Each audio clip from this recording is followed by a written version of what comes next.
here para I can check attendance and then we can close it back again.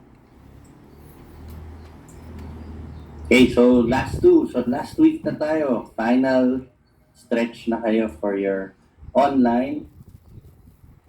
Okay, so I have Eden. Eden, mamark na kita dito para begin.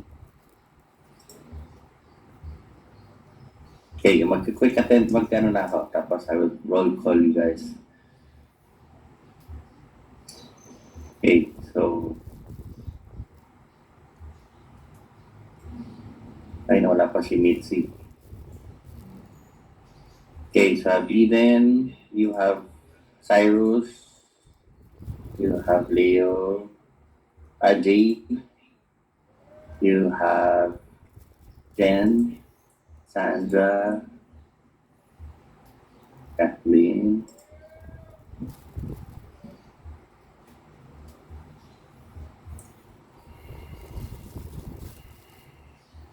2, 3, 4, 5, 6.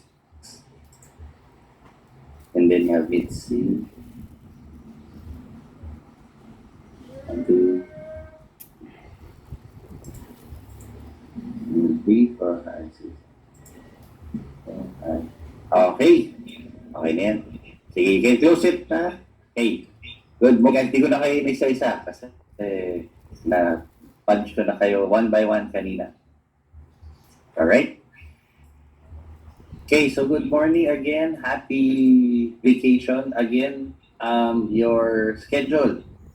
Okay, this is the final week for your online classes. Okay, so medyo tumagal tayo ng this long. Ayan na. Morning, Chef. Okay, good morning.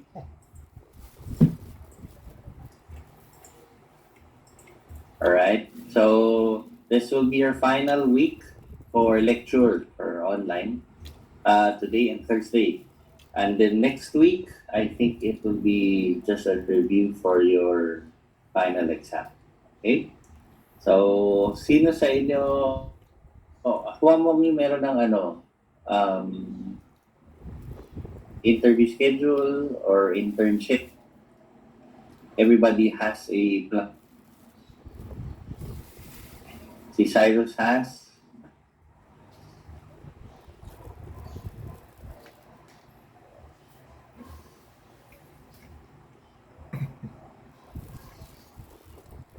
Applicate.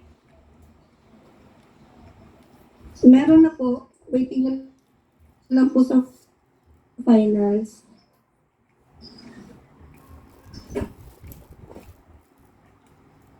Okay. All right. Okay. Okay. So, malapit na tayo. So, it's about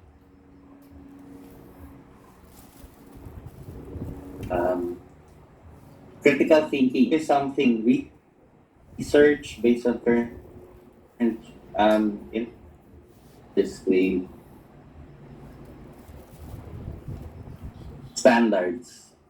Parang before kasi we were thinking na it's all about you can see a lot of employees employers checking on other listening probably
creating job success. Okay, so these are some guides on how to think like a leader. Okay, leader, it doesn't mean naman that you are a boss right away. So magkaiba ang boss at leader. Okay, so we want you guys to start thinking. Okay, this is a problem that we see in a lot of our graduates. Okay, a lot of our graduates just know how to follow steps in the recipe. Okay, to guide 1, 2, 3, 4, 5. But outside of the recipe, wala na. They are lost. They don't know if a certain ingredient is not in the list. They just stop and they do not start. They don't think and analyze. Okay, they don't ask the questions why. Why is this happening? Why do we need to start with your aromatics? Why do we need to add in your broth at this stage? Why do we need to salt at the early stages? Okay, why do we need to do this? Why do we need to do that? And they're all accepting, sabi ni chef, ganyan. Okay, pero wala na siyang thinking. Okay, so that's one of the things that is missing. Okay, so we want to impart in you guys still that in this field, your hospitality and culinary, critical thinking is still one of the things that you guys need to be successful at. Okay, it's not something that you pick up and then tomorrow critical thinkers na kayo. It's something that you guys need to practice. It's a skill. It's a skill of thinking. Okay, so this will probably give you an idea of what critical thinking is. What is critical thinking and why should we develop this skill? Well, we're going to talk about that coming up right now.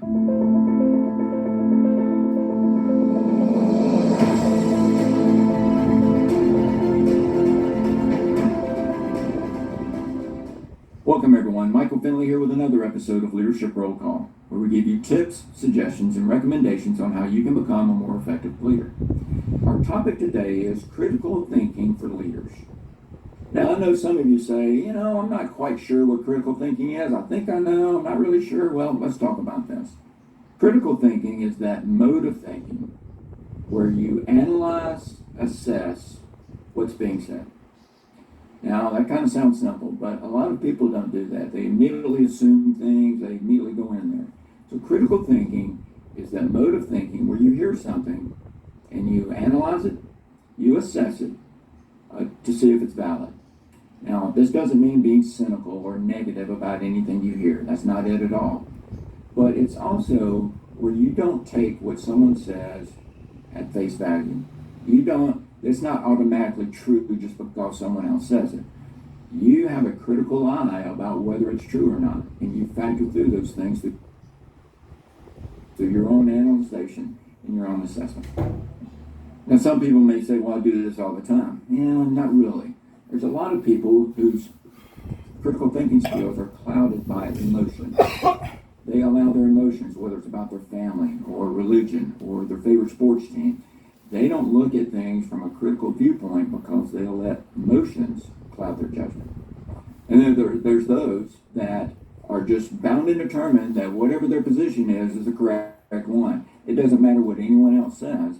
They're not going to listen to that other person because they are so sure that their position is the correct one. Those people are not applying critical thinking. If an advertiser makes a claim about a product or a politician promises something, there are those that just automatically assume, well, if they said it, it must be true. They're not applying critical thinking skills. And then there's others that are in a group. Whatever the group thinks, they're going to think, whether it's religion or a favorite group. That's not applying critical thinking skills. So critical thinking is not going along with what your emotions say or what the group says or assuming that whatever someone says in authority is true. Critical thinking is taking what's being said and analyzing it and assessing it to see if it's true. Well, the good news is critical thinking is not really a skill that you were born with. It's one that we can work on and develop. It's something that I work on every day. So how do we go about doing it? Well, the first thing you need to have is an open mind. And I know people say, well, sure, I got an open mind, but we need to have an open mind. We need to listen to what other people say. Now, this may go against anything we've thought about. Well, again, let's use religion for the standpoint. If someone goes against your religion, you may immediately shut them down. But critical thinking requires us to have an open mind. It requires us to listen to the viewpoints of others. We may disagree with it, but we want to listen to it. They may not change our mind, but they might. It might, if you're looking for a decision and you listen to someone else's viewpoint, it may change your mind, or you may take a part of that and apply it to what your decision is. So we need to have that open mind. And let's face it, if you have an open mind and you listen to people, people will respect you a little bit more. So we need to have an open mind. Next, we need to question assumptions. So what do we mean by that? I say this every day in business. We'll be in a meeting and someone will say, well, our customers prefer our product because it's the best one out there. And, they don't want a cheap product. Well, that's an assumption. We haven't tested that yet, so we need to test that assumption. And how do you do that? Well, you go and poll your customers or things like that one. But we don't just need to automatically assume something. So we need to make sure that we question assumptions, especially when the stakes are high. Next, we need to apply logic. Now, I know a lot of people say, well, I do this all the time. Some people don't.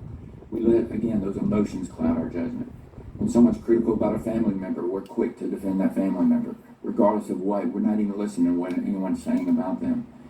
I've seen in a meeting where a project, and everybody knows one group is stalling the project, but that manager of that group is defending themselves, defending their folks. Now, defending your folks is an admirable trait, but when this data shows that this group is slowing down the project, that manager needs to look at the data. He needs to apply logic as opposed to let his emotions rule things. So we need to apply logic. Trying to get rid of them. It's horrible. You can't get rid of emotions.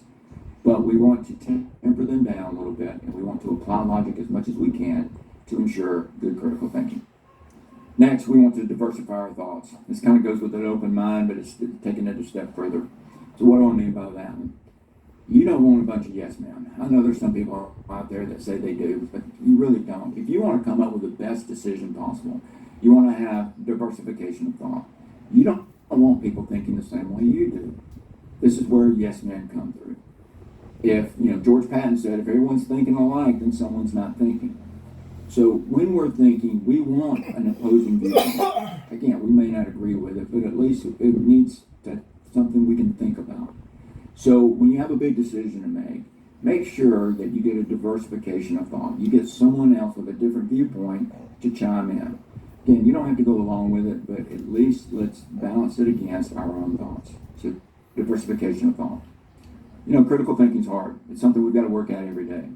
But if we have good critical thinking skills, we will make good decisions, and we will have good arguments for our decisions. And that's a trait that our bosses always want to have. And it will benefit us greatly if we have good critical thinking skills. So I hope this brief overview was beneficial to you. If you have a question about this topic or any topic you would like to see in the future, please put it below. And if you haven't already, please consider subscribing to our channel. Until next time, good luck. Okay, so medyo magulo ang critical thinking. I know it's a way of thinking, but it's a medyo challenging way of looking at things. Okay, this is where we use critical thinking to analyze the information that is being presented to us, and using it to come up with a possible conclusion or a solution. Okay, but it involves removing all emotion, okay, all biases. Okay, so kunyari meron kang kagalit, okay, in the kitchen, meron kang hindi kasundo in the kitchen, but sometimes may sasabihin siya, he's in a higher position, you are an intern. Always check if it is accurate or if there's some fallacy in the message. Kasi sometimes ay niloloko lang ako ng lagi, niloloko lang ako lagi. Sige na naman na lagi ako niloloko. Pero pagdating na emergency, ay niloloko pa rin niya ako. Okay, how do we decipher which one is true, which one is false? Okay? How do we check if something that is said to us, or if a direction is being, or instruction is being said to us, is actually something that we need to do. Okay? We start to think and analyze. Okay? Sometimes, pag may isang person nagsabi sa atin, nakagalit natin, oh, gawin mo daw to. Oh, hindi ko gagawin yan, bahala ka. Pero pag yung iba nagsabi of the same instructions, we are happy to do it. Okay? Diba? Usual yan. That's very usual. It's a very personal attitude that we see in a lot. Especially when we start working as part of the team. Diba? From day, siguro module 2, module 3 pa lang natin, we discussed teamwork.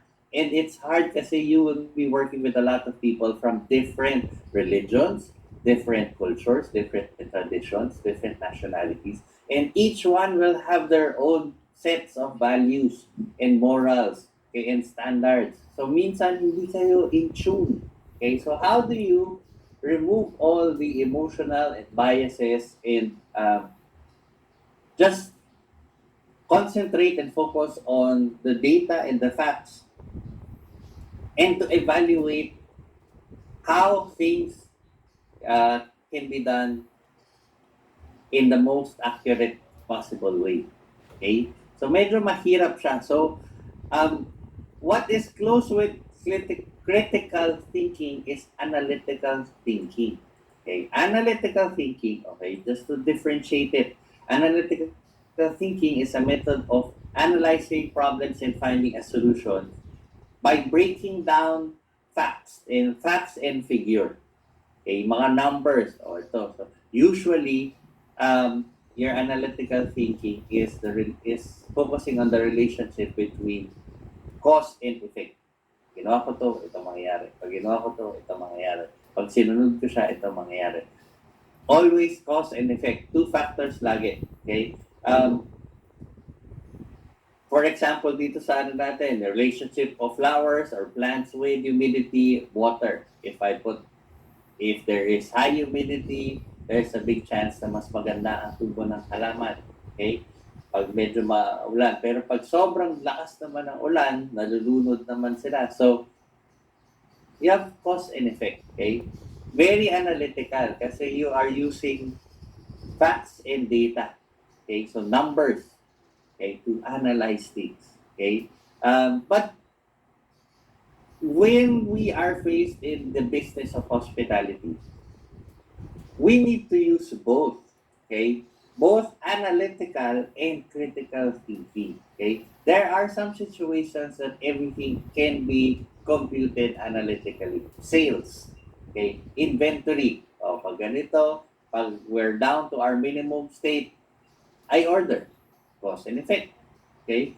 Pero if something is said na hindi, ganito lang magluto ng egg. There's only one way to cook your hard-boiled egg. Maniniwala ba kayo kagad na there's only one technique in cooking? Diba? Kayo nga, probably in class would have a different style of cooking. Hindi na alam kailan kayo mag-start ng timer. Do you put it in boiling water or cold water muna and then let it boil? And then once it boils, you start counting. So, iba kayo ng technique. Bottom line, you end up with hard-boiled egg. Okay? So sometimes you need to have a balance of analytical and critical thinking. Okay? With analytical thinking, okay, and critical thinking, they still use all the numbers. Pero iba yung way nila of looking at the numbers. Okay? So with analytical thinking, okay, they use the numbers to support evidences. Ito, based on numbers, ganito karami ang kakain pag Saturdays. Ganito karami ang kailangan ko i-prepare na meat pag Mondays, mas konti kasi wala mas konti ang kumakain ng Mondays. So everything is based on the numbers. Okay? So everything can be computed based on the numbers. Okay? However, in critical thinking, okay, so mayroong mga factors that are sometimes outside of the numbers. Kunyari, critical thinking. You can say that every Saturday, Sunday, you get 50 orders of pasta. Okay, 50 orders. And then Monday to Friday, you get to around 30 lang orders. Okay. Pero, it's already summertime. And then you have more and more people coming in. So pag based on numbers natin, Saturday, Sunday, 50 lang naman ang usual natin. Say 50 lang order ko. Eh merong graduation, merong kang sale na upcoming, merong kang summer sale in your mall, or if there's an event near your area. Okay, with critical thinking, you start, okay, I will not base everything on the numbers that I've had previously. But I will look forward and assume that by this weekend, I will get double.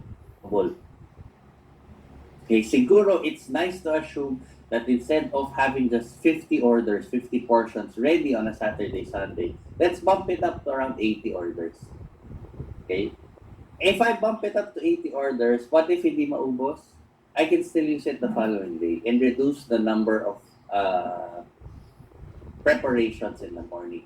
But it gives me an option that if the number increases on this by this weekend, I am ready. So this is where your analytical and critical thinking differs. Okay, the way they use and evaluate the numbers. Okay, and people in the hospitality industry would, mga employers, appreciate people who are critically thinking. Okay? So, hindi lang kayo sunod na sunod. Sabi dito kasi 50 lang. Sabi dito, ganito lang. Okay? But, we're not telling you to question everything. We're just giving you it should have a balance of analytical and critical. Okay? Another difference, analytical and critical. Okay? Analytical and critical thinking is used in problem solving. Okay? It's used to find solutions. Okay, you balance both your analytical problem solving. Okay, let me see the numbers. Okay. But when you start opening and thinking out of the box, these are more critical thinking. Okay, creative ideas, different viewpoints, different opinions, alternate procedures, different way of analyzing and solving your problem. These are all part of critical thinking. Ang analytical mo, straightforward lang. Okay, very linear thinking sila. Okay? Even your thought process is different. Okay, you're between analytical and critical. Okay? So with analytical, it's more linear. Step 1, step 2, step 3, step 4. Okay? So ganun lang sila mag-isip. Okay? We need that. We're not saying that we don't need analytical. We need to have a balance of both analytical and critical thinking. Okay? Analytical, straightforward. Critical, you go around the problem multiple times. Siguro mas maganda, baka pwedeng ganito. Baka pwedeng ganito rin. Try kaya natin ganito. Mas maganda siguro kung ganitong gawin natin. Or subukan natin ibang procedure. Subukan natin ibang plan. Okay? So, that's how you guys need to start thinking. Okay? What if ganito kaya gawin natin? What if ganito kaya gawin natin? It might produce something better or something worse. Okay? Ang analytical, ito lang. Ito lang gagawin natin. Simple. Okay? Okay, so there needs to be a balance of both analytical and critical. Okay? So for us to further understand critical thinking, we need to understand how analytical thinkers think. Okay, so these are the techniques for analytical. So start mo tayo with analytical thinking. Okay?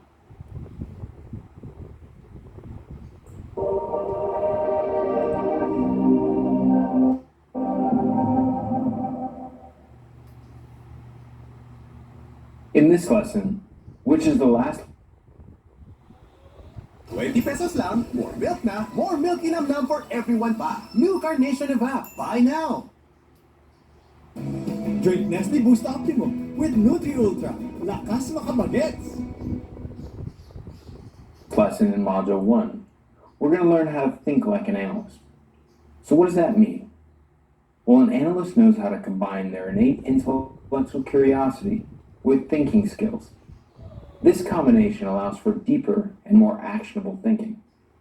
An analyst thinking process consists of 3 components: the thinking itself, techniques, and practice. Let's unpack each one. An analyst thinks a bit differently than most. They go beyond surface level thinking and look for root cause. By doing so, it allows them to skip past the unimportant fluff and get to the meat. The way they do this is by deploying various techniques, including the 5 whys, which we'll learn about in this lesson. These techniques facilitate ease of thought. In other words, they help spur questions and other thought patterns that an analyst can deploy in an analysis. They then practice and practice and practice again until thinking deeply becomes natural. This again takes time, and you'll be able to practice these techniques throughout this course. Let's take a look at one powerful yet simple technique that analysts use. Enter the 5 whys. The 5 whys is a thinking technique developed by Sakichi Toyota. If that name sounds familiar, it's because it is. Toyota is considered the father of the Japanese Industrial Revolution, which spawned such mega brands as his namesake, Toyota Motor Corporation. The 5 whys is an iterative interrogative thinking technique that looks for cause and effect based on an escalating repetition of the question, why? It looks for root cause or multiple root causes based on this simple line of questioning. The fundamental idea behind this technique is that sometimes it takes more than one question to get to a real answer. In this case, the total is 5. The reason being that there are usually a few non-answers thrown into every answer, and the 5 whys attempts to distill that process. So what does this look like in practice? Let's start with a simple example to illustrate this technique's power. Let's say you're talking to a coworker before a meeting who looks a bit flustered, and you want to know why. They proceed to tell you that their car stopped working and they were late for work. So you naturally ask why, and the answers to your whys come rolling in each time you ask. The answer to why number 1 is because I ran out of gas. You ask why again, and the answer is because I forgot to fill the tank. You ask why number 3, and the answer is because I was running late to work. You proceed with why number 4, and the answer is because I set my alarm for PM instead of AM. And finally, you ask why number 5, and the answer is because I was out late drinking with friends. Aha! So now we get to the real issue. The answer to why number 5 is the root cause of why their car stopped working. Running out of gas was the symptom of a bigger problem, their lack of responsibility, the root cause of the issue. Let's try this again with a little more analytically focused example. Suppose the headline reads, millennials are buying less houses. Why is that the case? Well, let's use the 5 whys to get a bit more insight. So you ask why number 1, and the answer? Because millennials like the freedom of renting. Interesting, seems plausible. So you ask why number 2. They don't value owning a home. Okay, let's ask why number 3. They would rather spend their money on experiences. I've heard this before, but you're still curious. So you ask why number 4, and the answer is they actually don't have enough cash for a down payment, and they would rather spend their money on experiences. So why is that?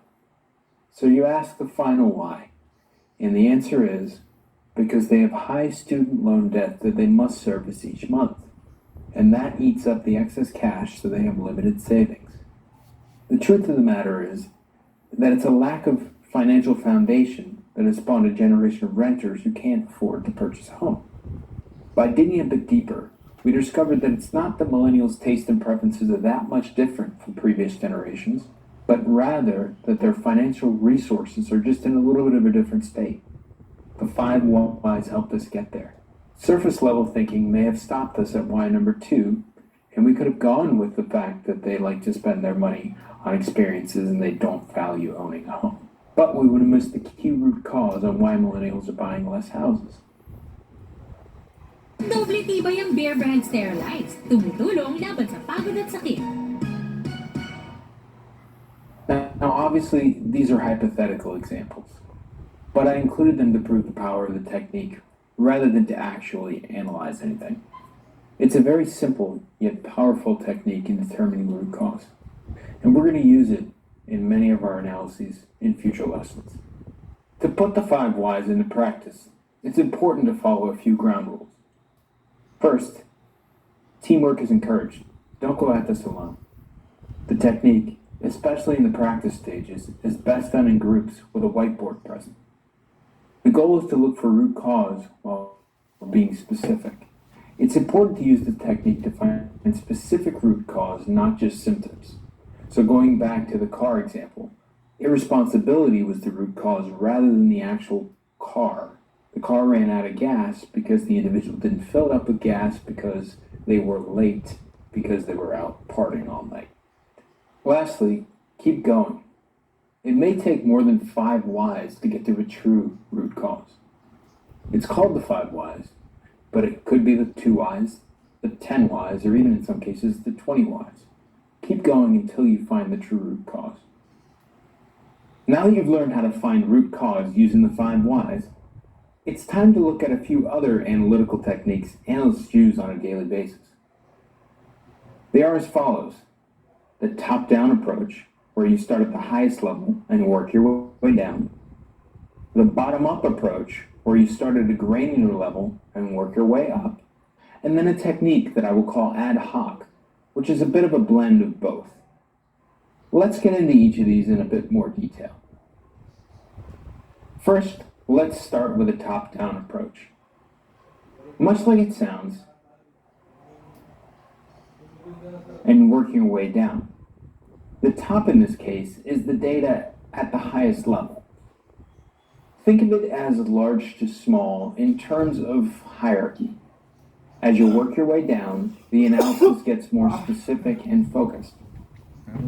A simple geographic example would be country to region to state and then to city. Country in this case is the highest level of data, and city is the lowest. A top-down analysis in this case would start with the country and then work down to the lowest level of city. So what does this look like in practice? Let's use sales data as an example. Suppose a company is looking to expand their sales territory and are looking for the right rep to promote to take over this new territory. Well, we know it's a US-based company, so that's the highest level of data we have. And we know that the company would like to focus on the Southeast region because of increased opportunity there. They've decided that Texas is a state that they would like to expand into. But they don't have any reps currently in Texas because they haven't expanded there yet. So we need to look for cities that may be a proxy for those in Texas. So they'll look to cities in states near Texas, say Lake Charles, Louisiana, and analyze the sales for those reps in that geographic region.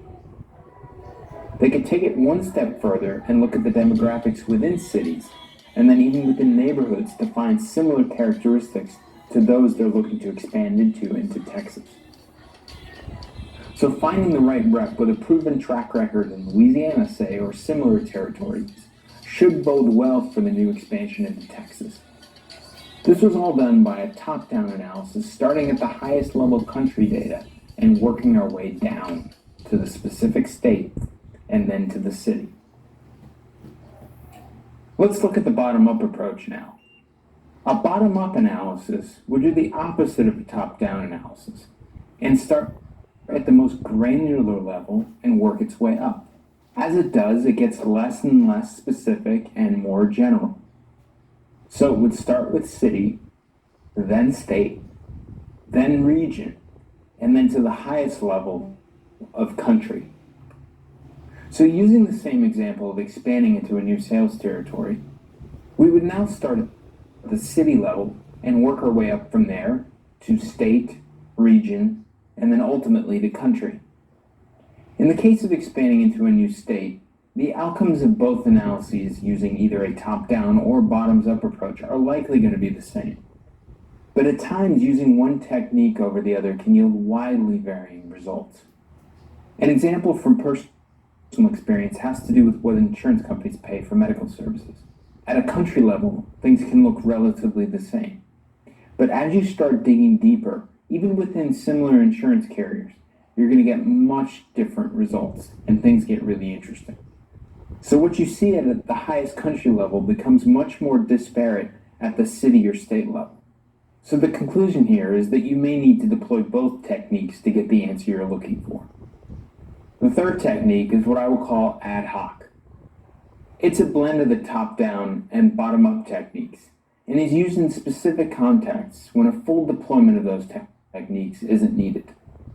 An example may be to look up one specific state and then drill into a city or even one specific city within that state.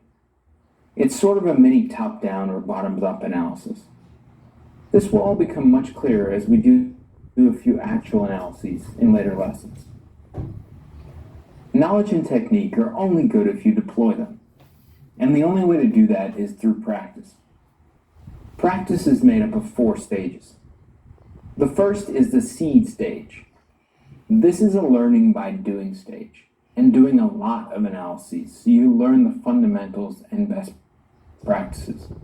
Doing many analyses leads to the next stage, which is the growth stage, where you start to see patterns and learn from your mistakes.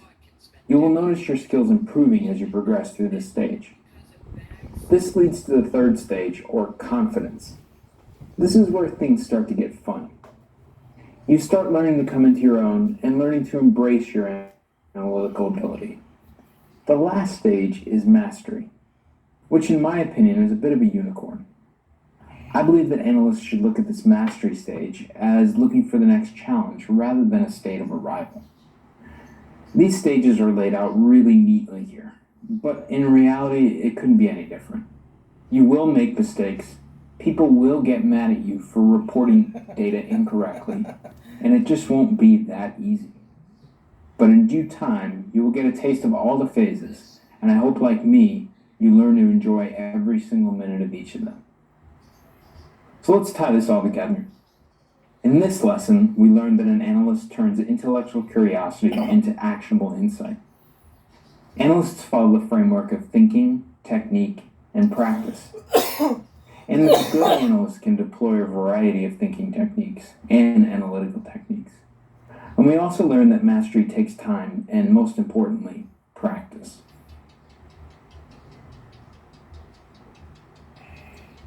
Okay, so the 5 whys, okay, developed by Toyota, okay, yung father of Toyota. Okay, by looking at how analytical thinkers think. Okay, sabi ko sa inyo, it's a balance, okay, of your critical thinking and analytical thinking. Okay, so we mentioned something, asking 5 multiple questions of why. Why is this happening? Why is this like? Why did you run out of gas? So sunod-sunod na why. Okay, it's a practice of questioning. Okay, hindi tayo laging sunod lang ng sunod. Okay, so there's a difference between. It's a big difference between the follower and the leader. A leader would go deeper and try to understand everything. Okay? It's the reason why we start your culinary course with food and ingredient appreciation. Para maintindihan nyo why we're doing it. Why is the sofrito different from your mirepoix? Okay, why is your sofrito different? Okay, why is it built in that way? Bakit may tomatoes? Bakit ganun yung flavor profile of the Americans? Why do you need to preheat the oven? Why do you need? So everything is why?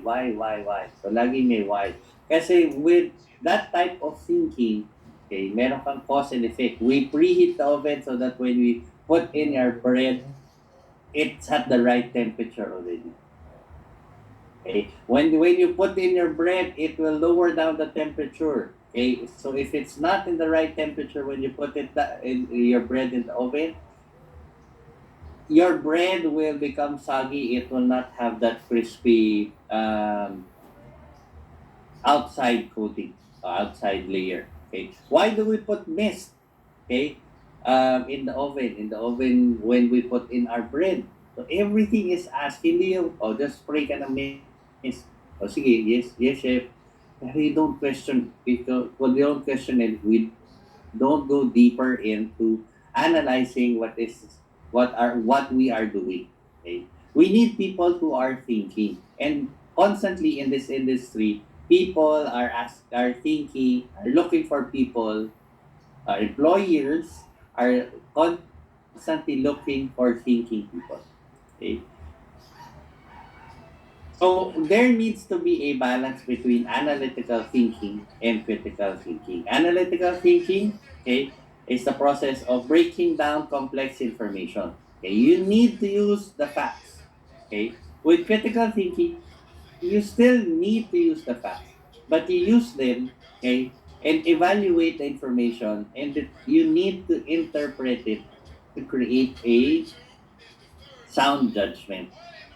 Okay, so parehas silang gumagamit ng facts, parehas silang gumagamit ng numbers, same silang gumagamit ng data. When we are saying analytical, okay, from the data itself, ito yung sinasabi. Okay, this is what is shown in the data. Critical thinking is based on the data. I think there is a possible growth. Okay, nakita natin to na COVID numbers. Okay? Without any data, di ba dati meron tayong daily standard, daily COVID numbers. Without any data, okay, alam natin, siguro magsa-spike siya at this period kasi ang daming taong lumalabas, ang daming hindi sumusunod sa protocols. So given the critical thinking, okay, this is where the numbers might go. Okay? But based on data, this is where we stand.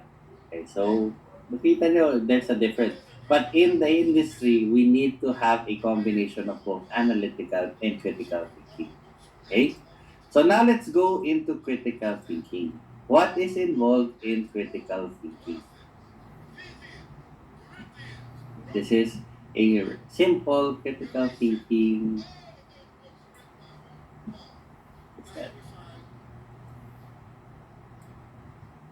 Okay, introduction to critical thinking.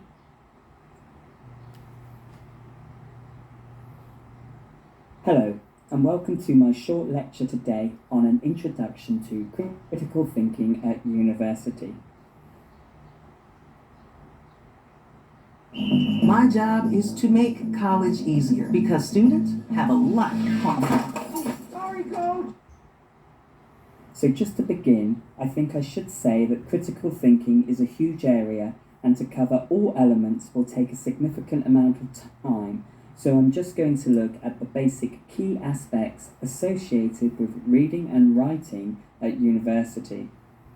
Now I've divided my lecture today into 5 key parts. I'll begin by defining critical thinking, then I'll use recent research to discuss alternative thinking styles.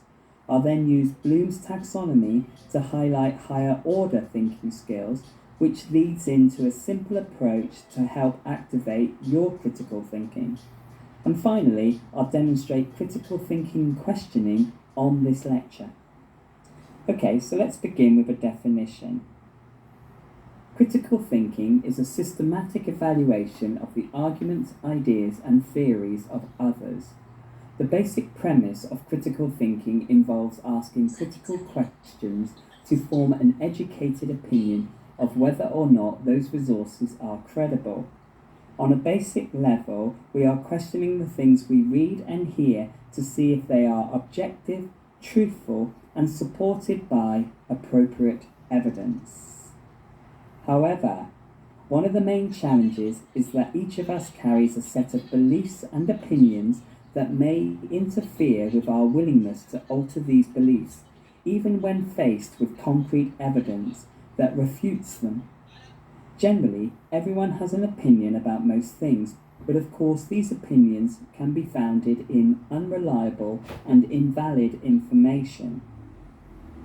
Okay, so moving on to my second point, which is alternative thinking styles.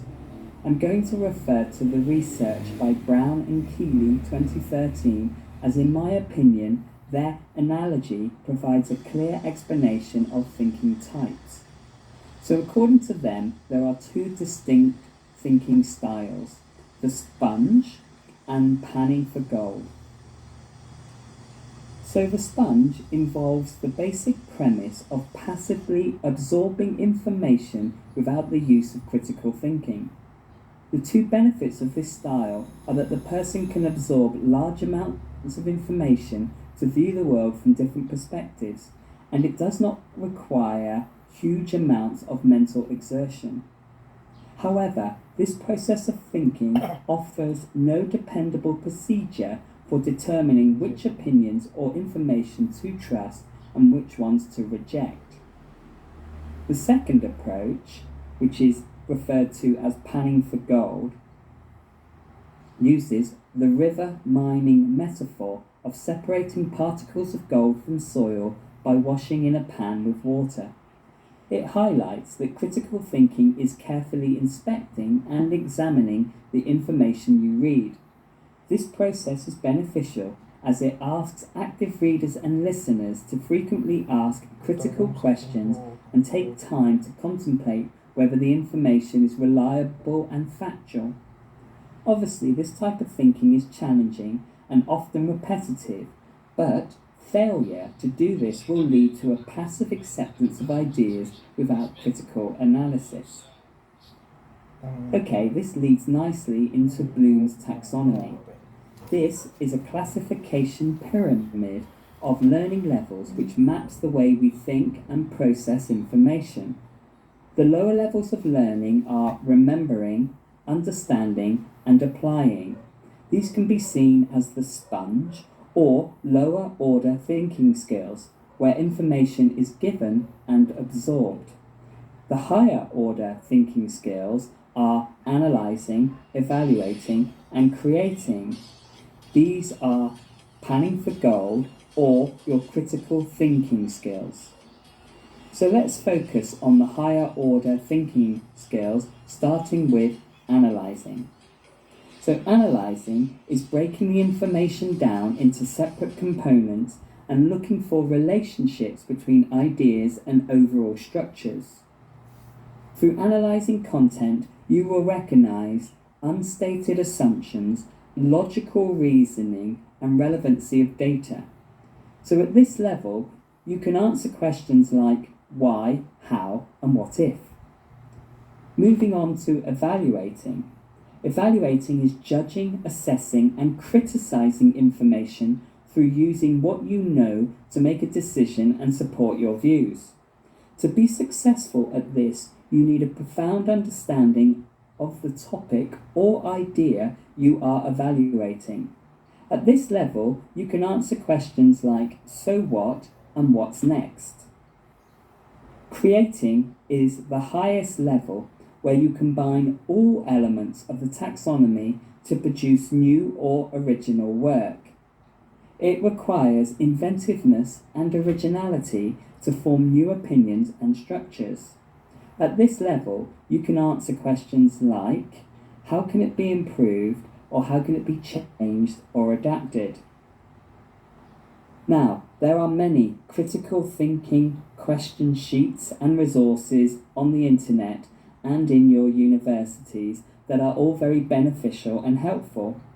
But I find it more productive to focus on analysing and evaluating rather than going through a whole list of questions every time I find a point in a text I want to question.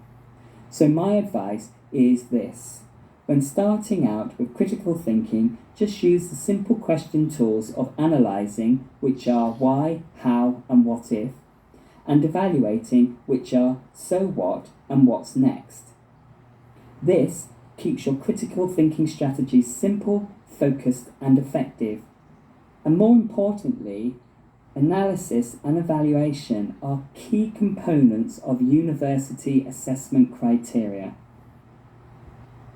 However, it is important to remember that critical thinking is a higher level skill and needs time to develop and mature.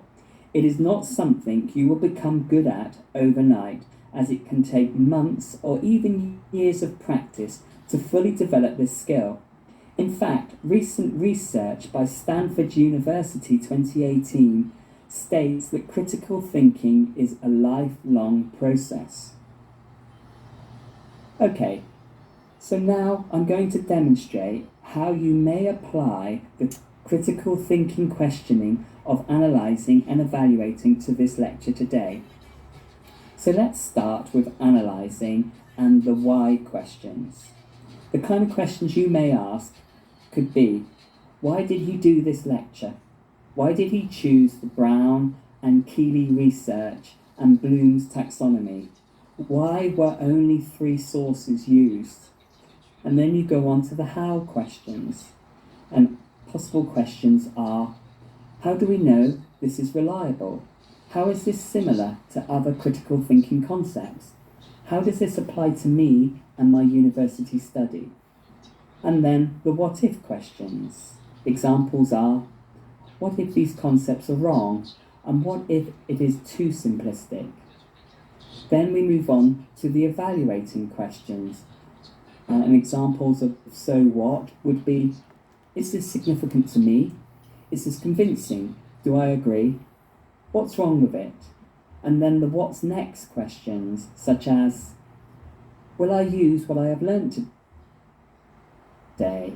How can it be improved? And has this been disproved? Okay, let's move on to the summary. So today I have provided a basic definition of critical thinking. I've used recent research to highlight the 2 alternative thinking styles of the sponge and panning for gold. I've focused on Bloom's taxonomy pyramid and drawn attention to the top 3 levels of higher thinking skills. And in this part, I have focused on the importance of questioning words like why, how, what if, so what, and what's next to aid critical analysis. The last part was to apply the higher thinking skills to today's lecture. So I hope today's lecture has been really beneficial in simplifying critical thinking skills for use in reading and writing at university. My final point today is that I'd like to finish with something that was mentioned earlier. It is to try to be consciously aware of our own beliefs and preconceived opinions, as these are the thoughts that prevent true criticality. Thank you for listening to my lecture today. Goodbye. Okay, so when critical thinking, you go in levels deeper. Kita na dun sa graph kanina, analyzing is just one part of it. Evaluating is the next part. And then you don't stop with the question of why. Di ba kanina yung analytical, why lang siya na why? Why did it happen? Why did it happen? Okay, dito why? How? So, what's next? What if this thing happens? So, ang dami nilang questions, not only why.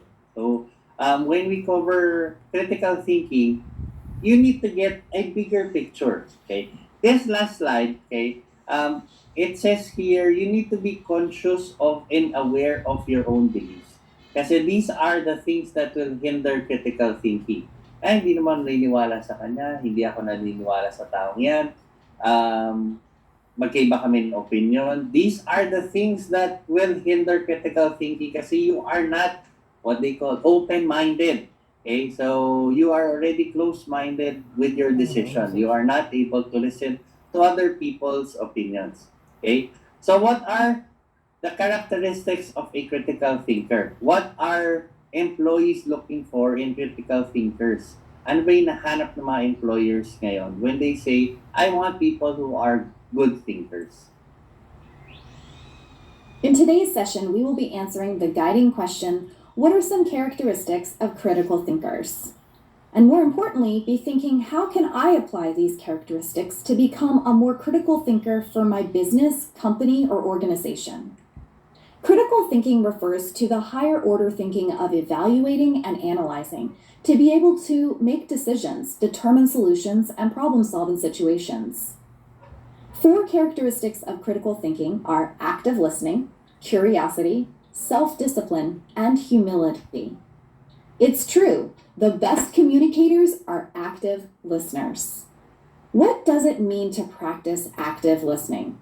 It means listening to understand, taking nonverbal cues, slowing down and practicing silence, training your mind not to be distracted, withholding judgment, avoiding interruptions, and asking deeper questions. Now it's your turn. What is one area in which you could improve your active listening skill? Jot it down on a sticky note and practice that skill throughout the remainder of this session. Curiosity is yet another skill in developing critical thinking. When we are curious, the brain is primed to learn and retain information. A study published in the October 2014 issue of the journal Neuron suggests that the brain's chemistry changes when we become curious, helping us better learn and retain information. However, we often resist curiosity because it takes courage to not know. Choosing to be curious is choosing to be vulnerable because it requires us to surrender to uncertainty. It wasn't always a choice. We were born curious, but over time, we learn that curiosity, like vulnerability, can lead to hurt. As a result, we turn to self-protecting, choosing certainty over curiosity, armor over vulnerability, and knowing over learning. Brené Brown speaks to this in her book, Dare to Lead, when she discusses why many of us are afraid to be curious as a form of defensiveness. Having to be a knower or always being right is heavy armor that often leads to distrust, bad decisions, and unnecessary, unproductive conflict. When I feel myself reaching for my favorite armor, perfectionism, anger, being the knower, trying to control, emotional intensity, or getting critical, I try to remember that the antidote to armoring up is staying curious, which is a characteristic of critical thinking. When you are curious, one question leads to another question. Curiosity is about listening and asking the right questions, because the right questions will lead to solutions. The curiosity creativity cycle. Tell me more is a great phrase to use in workplace conversations to practice curiosity. In the context of solving problems, failure to be curious often results in poor solutions. Curiosity means focusing on the nature of the problem before even considering a solution. It often reroutes blame so that a solution can be met through a more positive approach with the power of the whole team. Curiosity and knowledge building grow together. The more we know, the more we want to know.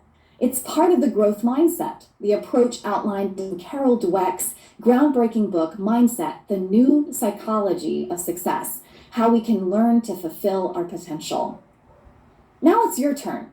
What is one way that you can adopt a more curious approach to a problem you are facing in your workplace?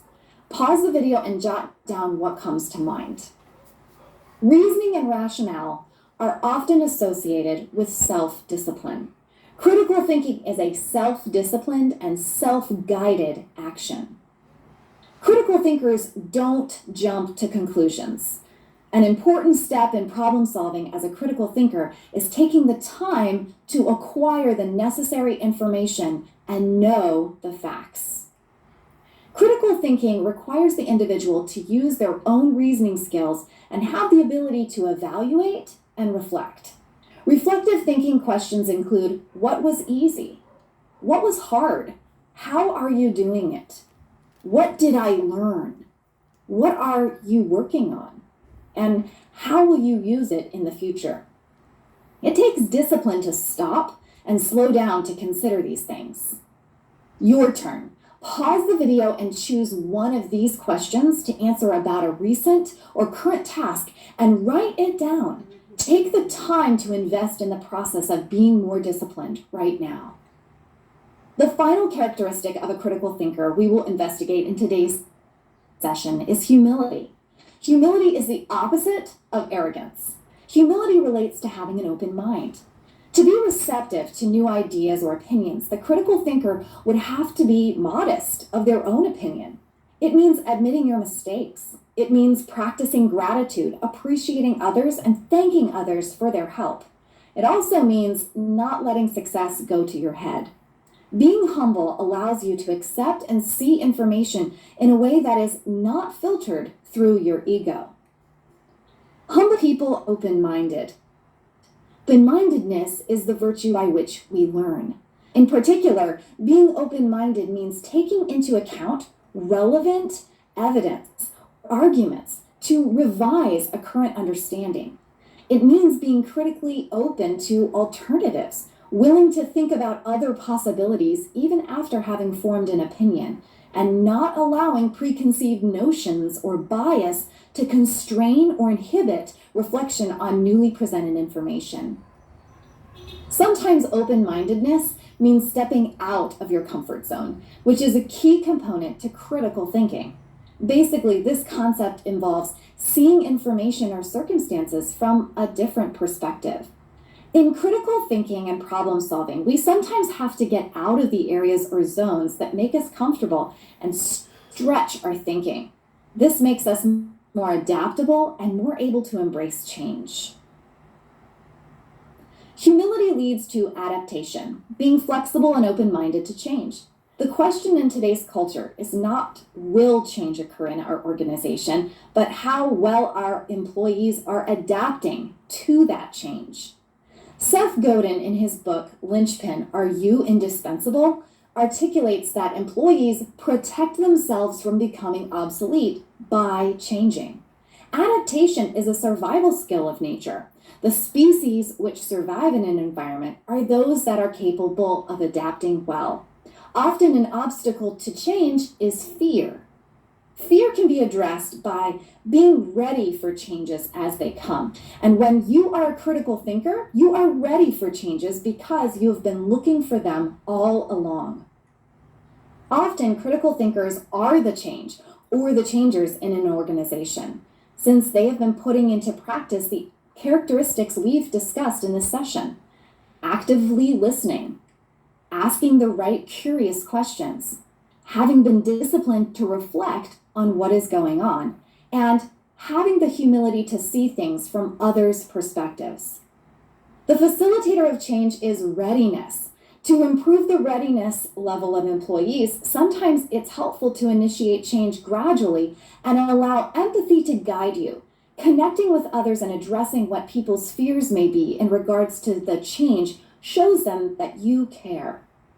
With that being said, now it's your turn. What change or changes do you see in the present or near future that will affect you and or your employees? How can you be more ready and be able to adapt to these changes? The first step in adapting is to recognize that a change is necessary. That's awareness. Pause the video and write down your thoughts in regards to potential changes you see in the current or foreseeable future. Are you aware of them? Are you ready? Make a short list of some ways to better prepare for what may be to come. The best practices of a critical thinker have been paired with the application questions that you've been answering throughout this session. Active listening. What is the area you chose to improve your active listening skills? Curiosity. What is one way that you will adopt a more curious approach to a problem you are facing in your workplace? Self-discipline. What question did you ask yourself and answer about a specific task or project you're working on to practice the self-discipline skill of reflection? Humility. What is a list that you came up with of ways to better adapt and prepare for the current changes or ones that you can see coming in the future? What did you learn? What were your biggest takeaways from this session? Consider sharing what you've learned with a colleague or teammate to actuate the application of this session.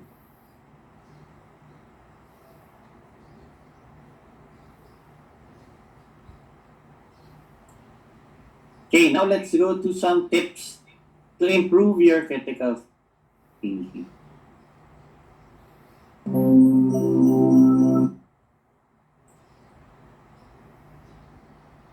Before we were using Monday.com, our team was drowning in work. Our days used to split between work and managing.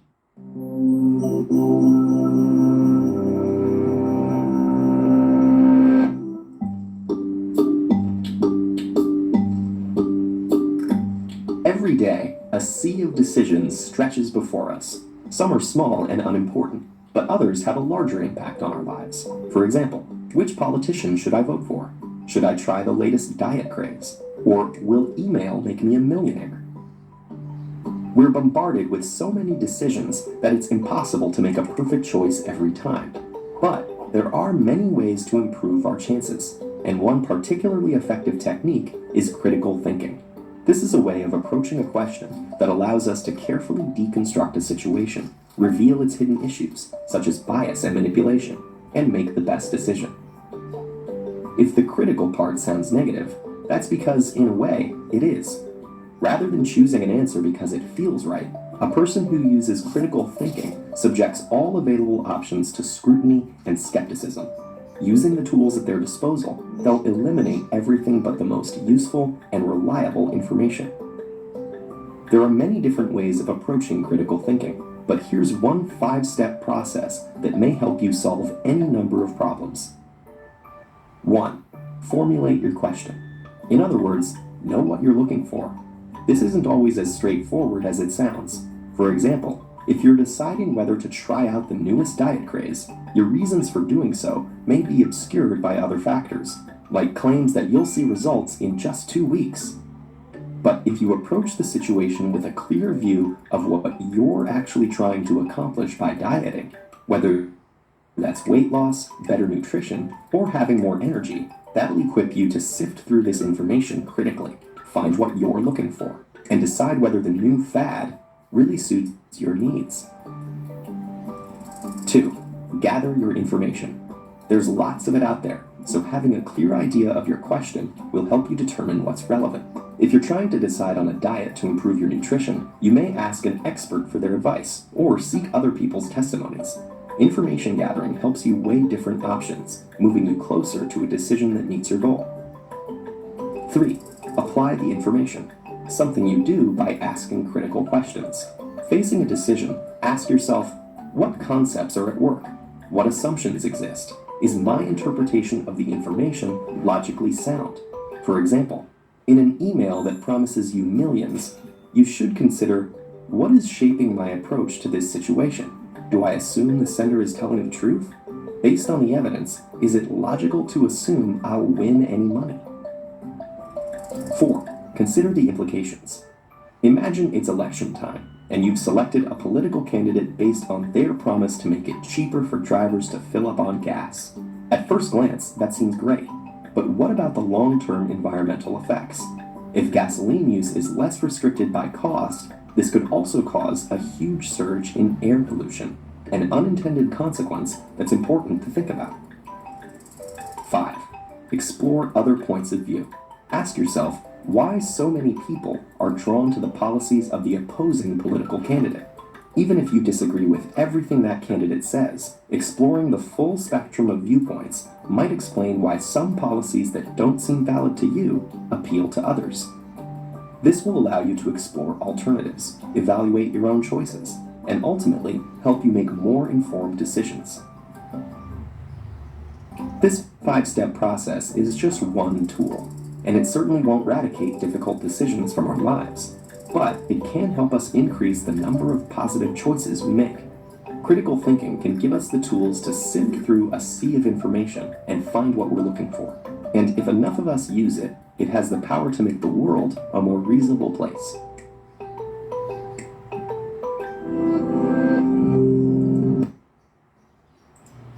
Okay, so those are some tips to improve your critical thinking. Now the question is, why is it important? Why are we discussing critical thinking? We don't want to be philosophers. We don't want to be parang thinkers and analyzers. Okay, so why are we discussing this? Okay, so this is one of the soft skills that employers are looking for. Thinking. How you guys start to think and analyze certain problems. Okay, this is the reason why we ask you to take exams. This is the reason why we ask you to take your trade test. How you move in the kitchen. Okay, deciding which plate to get. Deciding with how you work on your utensils. what utensils to use, deciding on what goes first, prioritizing, deciding on how your plating would look like. Okay, these are part of critical thinking. This is the reason why we ask people to do trade tests. This is the reason why we ask people um, to observe people in the kitchen. Kasi it's a representation of how you guys think. If we give you a recipe, how will you respond? What's the first thing that you do? Okay, these are telltale signs for employers that if I get you, okay, this is pretty much the characteristics of this person. Yes, you might be good in your hard skills. Technically, you're good. In terms of cooking, you're good. But when it comes to your soft skills, are you there to listen? Are you trainable? Are you somebody that they can manage? Are you somebody that they need to supervise? They need to baby? They need to guide every step, or they can just put you in a situation entrusting to you the kitchen and pretty much knowing, you guys knowing what needs to be done. Okay? Yun ang tinitingnan ng employers ngayon. Hindi na nila tinitingnan lagi, where did you graduate? Can you do a nice dessert? Can you do a nice pasta? Hindi na. They assume that you guys know it. Okay, so ang challenge is for you to have that soft skills section. Okay, ano pa from the technical skills do you guys have? Okay, so active listening, we've discussed it. Communication, we've discussed it already. This is the last one, the way you guys think, critical thinking. Okay, so the importance of critical thinking. Okay, critical thinkers tend to be more of the good problem solvers and decision makers. Okay? They know how to analyze problems. Okay? Hindi yung problem tapos they just stop. Ano nang gagawin ko? Ano pwede kong gawin? They stop, analyze. They go to their experience bank. They go to their ingredients bank, and they start analyzing and then coming up with a solution. Okay? Even yung fact that you guys took culinary. Okay? I know some of you changed or shifted. I also shifted. Okay, so it's a career move. Okay, it's aided by critical thinking. Okay, if you look at it analytically, given the numbers. Okay, if you are already at work, you already have a job. Okay, and then faced with this new opportunity, babalik kayo with a low-paying job, with a higher risk kasi you don't know what is coming for you. Will I get a job? Will I get an internship? Can I open my own business? Ang daming risk. Analytically, based on numbers, there's a bigger chance of failure when you shift. Pero critically, critical thinking, it dictates you na I think it's a better, I need to study now kasi if not, if I push it on a later date, a later year, I will have smaller and smaller chances. So why not take the leap and then change my career? And then from there, I will face it as a challenge. So even just the decision of taking this course is already part of analytical thinking. Okay? So for analytical thinkers, they tend to be happier. Okay? Because they know themselves. Alam nila what they're capable of. Alam nila what their strengths are, what their weaknesses are. We did this in the first few modules. Okay? Understanding yourself. Creating a goal. Creating your motivation. Why do you come up? Why do you wake up for culinary every time you have class? Okay? We use those information to be able for us to create a better decision-making process. Okay, we apply those factors in our decision-making. So, hindi na tayo nahihirapan na parang, ito lang alam ko eh. Instead of, ito lang yung alam ko, ito yung alam ko. This is how I will maximize what I know.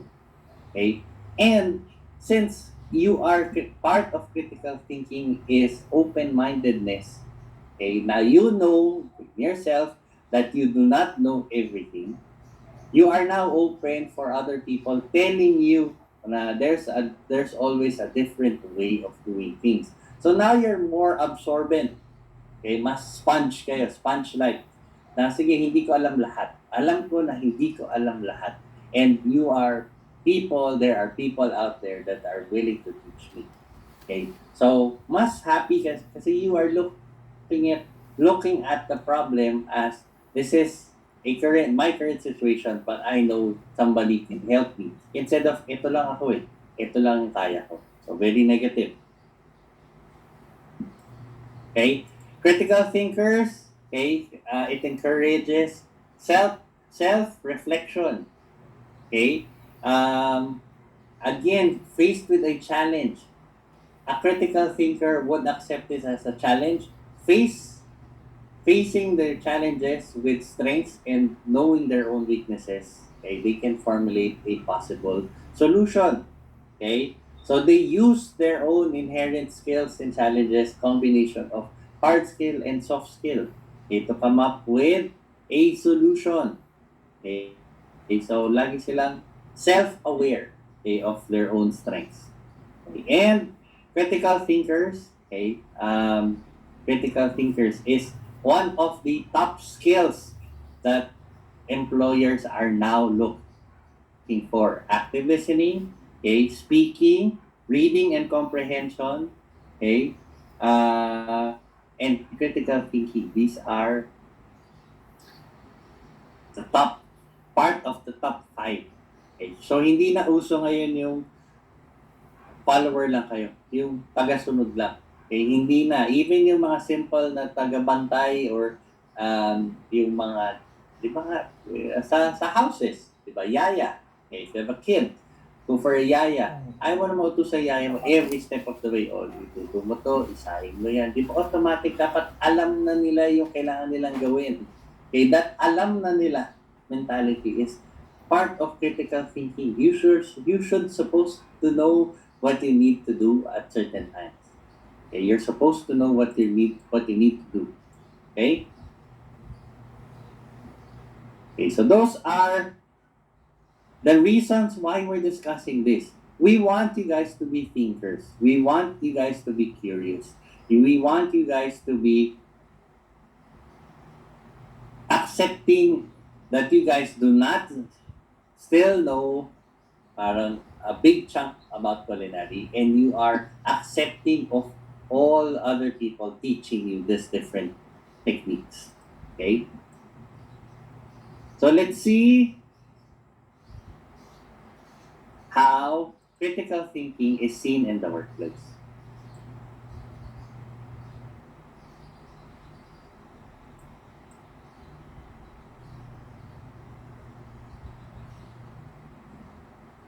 Hello everyone, this is Dave Deese, and welcome to 5-Minute Pro Dev, where I get to share with you some professional development skills. In this video, we're going to talk about critical thinking in the workplace. So why is critical thinking so important? Well, questioning the way you do something or how something has always been done allows you to look at the periphery for new and better efficient ways to work. You might have different things you've always been doing the same way, but keeping an eye out to the sides to figure out, are there other ways of doing this to make it even better or more efficient? And the Association of American Colleges and Universities, a survey by Hart Research Associates, and they revealed that 93% of employers value critical thinking over the candidate's undergraduate degree. More so than just where you went to college, are you a critical thinker? Will you constantly be looking at better, more efficient ways of performing your job and for your organization to do business? There are some challenges to critical thinking.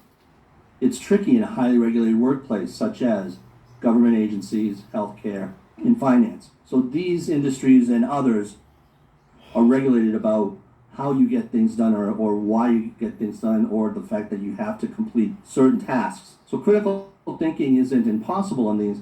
It's just a little more tricky because when you're looking at other ways of doing things, you don't want to break any rules or laws, but you still need to go find more efficient ways of doing your work. So one thing to do when you want to be a critical thinker is to ask some questions. What do I know now? How have I always done things? How do I know that? How did I know what I know? What was my source, and was it reliable? Do I have more than one resource? Am I trying to prove something, or am I motivated to make an improvement? So these are things to ask yourself when you want to use some critical thinking. Critical thinking says challenge common sense. Is common sense the only reason we do this? Do other methods hold the possibility of better results? And what if we tried another way? And is there another working model we can look at? Is there another working model? Yeah, we think we're doing it right, but are there other ways of doing things and getting things done? So you constantly question what may seem as common sense to see if there are better ways of doing things. Now, we all have certain biases, and one of the things to make sure is that you are aware of your biases. In other words, there's one bias called confirmation bias, which says you may not always be right. And in this picture, we're showing one person looking at this number, they see a 6, but the other person from their end, they see a 9. And I think that's telling. Just because you're looking at it from your perspective doesn't make it right. Action bias. Don't be so quick to act. Take a breath. Sometimes when you're looking at a task or given a challenge, we're very quick to go ahead and do what we've always done. Stop, take a breath, and find out, is there a better way than what my action bias always tells me to do? Then there's an association bias, which simply says, because we did this, this was the action. But is that really true? Is that the only reason? So an example could be, why did the rain dance work? Well, did it really work, or did the rain dance work because we danced until it rained? So that would be telling us maybe the rain dance didn't work. It's just that we kept dancing until it did rain. Another thing to do to become a good critical thinker is to do your research on critical thinking, then read some more. Read and research opposing views. Do what's known as peer review. If you have one point of view that you think is right, find out what someone else's point of view is before you act on your specific task or work. And always be willing to learn. So some of the best practices in critical thinking, you want to make sure you're doing an analysis of facts. Making sure you're making decisions based on facts, not just on opinion. Question what's normal. Just because we've always done things this way or certain things tell us to do things a certain way doesn't necessarily mean it's the only way. So question the norm. Logical thought to solve problems. Using what's logical, not necessarily just the way things have always been done, but try to put some logic behind it. You can work independently within a team. So you are a team member, you belong to a team, and you have a very unique skill set. Work independently, but always make sure you're working with your team. And by doing so, you'll be trusted to get the job done. Here's a very important note. Critical thinking is not about being critical of people. It's about being critical of the way things are being done, not critical of other people. Here's a great quote. Great minds discuss ideas. Average minds discuss events. Small minds discuss people. And that's been credited to many popular people throughout time, to include Anonymous. Don't criticize people, you criticize the different ideas. Our reading list, ready to go. Instructional strategies that build collaboration, communications, and critical thinking, and how they all work together. And then the field guide to lies, which talks about critical thinking with statistics and scientific method. And that is critical thinking in the workplace. Thanks for watching. Feel free to like the video and subscribe to our channel for more quick. Okay, so let's look at how the industry now is looking for people. Okay, this is one of the more relatable things that you guys have to understand. Okay, so let's look at hospitality industry and then how they are trying to filter out people who only have hard skills but are not ready in terms of their soft skills. Okay, so let's have are you ready for your career? Hello, and welcome to Northampton Community College's Center for Career Development video series on career readiness skills. In this video, we'll be learning about critical thinking. is, why it's important for career readiness, and what you can do to build your critical thinking skills. First, let's take a moment and look at what career readiness skills are. Many soft skills have been retitled as career readiness skills. These are skills that are widely transferable and apply to all jobs regardless of the type of job and include critical thinking, communication, digital technology, or how well you adapt and use current technology, leadership, teamwork and collaboration, professionalism and work ethic, career management, and global awareness, or how well you understand and communicate with others from different cultural backgrounds. Today, let's look more closely at critical thinking and how it applies to career readiness. So, what is critical thinking? Critical thinking is the ability to engage in reflective and independent thinking, to use reason, solve problems, and make effective decisions. It means being an active learner and not just a passive recipient of information. Critical thinking is a self-directed process and requires a person to look at and understand their own thinking.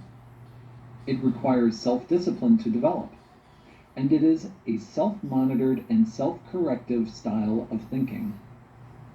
Why do we want to be critical thinkers? A person who develops their critical thinking skills is able to obtain and interpret accurate knowledge and considers all sides of an argument before making their own informed decision. Critical thinking is an important skill to develop, but what does it have to do with being career ready? According to a poll conducted in 2017 with 400 employers, 91% reported that critical thinking, clear communication, and problem solving is more important in a new employee than the major they studied. It used to be that hard skills alone were the focus for employers and were enough to get your foot in the door. However, in today's constantly evolving workplace, many jobs are changing while a person is employed, forcing workers to learn new information and adapt more quickly to these roles without the guidance of their employers. Employers value skills such as critical thinking, and they've become more valuable in today's work environment because having strength in this skill allows a worker to gain knowledge, to think outside the box, and adapt more quickly and easily when these changes occur. Employers need people who can quickly and effectively solve workplace problems as they arise. Critical thinking skills improve your ability to solve problems in the workplace and help you to analyze problems logically to identify a root cause, ask questions and gather information quickly, and come to an informed solution considering all perspectives and options. Critical thinking skills are not only useful in adapting to the changing nature of work, but also in overcoming work-related challenges encountered almost daily. Consider the following scenarios. A restaurant owner wants to increase her customer base and has hired a marketing and given a choice. She can purchase 2 20-second commercials that will run on TV, or she can purchase 4 10-second commercials to run on social media. Now she knows that her customer base is largely older people who watch traditional television, and she knows that the commercials would reach an attentive audience. However, she also knows that she wants to expand her customer base, and that many young people spend more time on social media. Which option should she choose? Good critical thinking skills provide you with an ability to evaluate the information available and make careful decisions when you need it. Simply, a mechanic has a customer who needs their car fixed. He knows he can fix it, but he needs to order a special tool that he will rarely use otherwise. The mechanic knows he can make the tool himself, but there's a chance that this improvised tool could break an engine piece, causing more damage and more work. He knows that the proper tool is expensive and will get the job done easily and quickly, but he'll make less money from the job. What should he do? Good critical thinking skills allow you to weigh difficult decisions more carefully, understanding the impact of each decision. In developing your critical thinking skills, here are some strategies to help you develop. 1. Try using the ideal problem-solving method. 2. Ask basic questions and gather information. 3. Evaluate information carefully. 4. Be aware of your mental processes. 5. Challenge yourself to learn more. Let's look at these more in depth. Problem-solving ideal method. The next time you have a difficult problem to solve, try using the ideal method, developed by John D. Bransford and Barry S. Stein, which offers usable steps for solving problems. Step 1, identify the problem. Step 2, define your goals. What do you want to accomplish? Step 3, explore possible solutions. Step 4, action. Choose and use a solution. And step 5, learn from your actions. Ask basic questions. Suppose you encounter a new problem at work or in life and you are not sure what to do. Try asking yourself, what do I already know? What might I be overlooking? What is my goal and why? By asking yourself basic questions, exploring what you know, and seeking new information, big problems can become smaller, more manageable, and easier to overcome. Evaluate information carefully. We live in a time with unprecedented access to information and knowledge, and it is important to consider and evaluate the accuracy of information we receive. When evaluating information, consider, does the source of this information have credibility? Is opinion clearly distinguished from factual information? Ask the 5 W's: who, what, where, when, why, and how. Be aware of your mental processes. It is important to understand how our mind works and what thoughts or behaviors we hold. Good critical thinkers identify and evaluate how they receive and process information. They examine and become aware of their own beliefs and biases, and they work to correct gaps in knowledge or experience to come to correct answers. Challenge yourself to learn more. Education is the great equalizer, and knowledge allows you to explain the world around you and live a better life. Find opportunities to continue learning throughout your career. Be the first to volunteer to learn new things at work. Learn new skills and practice existing ones. Read about topics of interest to you and write your thoughts in a journal or blog. Develop a growth mindset and enjoy learning, because Benjamin Franklin once said, an investment in knowledge pays the best interest. Start to invest in more knowledge. When you develop your critical thinking skills, it doesn't mean you have the answer to everything, but you can evaluate information. You can make informed decisions. You can grow your skills when you need. We hope you've enjoyed this lesson on critical thinking, and we look forward to bringing you more videos on these very useful career readiness skills. For more helpful resources in career. Okay, and the last clip for today, just to help us understand how we can succeed in the industry. Okay, so this is just a simple guide of what it takes to succeed, okay, in the industry. Kasi we are trying to show you what people are looking for. Kasi if you know what they're looking for, you would understand how you will be facing your interviews eventually. Okay.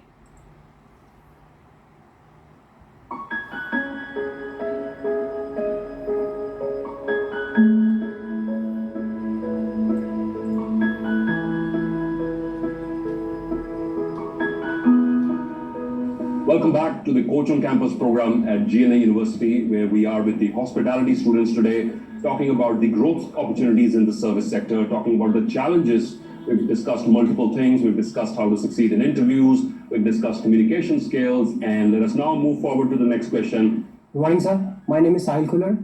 And my question is how to succeed in a hotel industry, and what are the particular parts of skills we need to success in industry? Thank you. Sit down, Sahil. I think this question is common to a lot of the students here today. What should I do what is the sort of skill set, the mindset I should develop to succeed not only in the hotel industry, I'm going to expand the scope a little bit to how to succeed in the service industry. You with me on this? Because you never know where you're going to end up.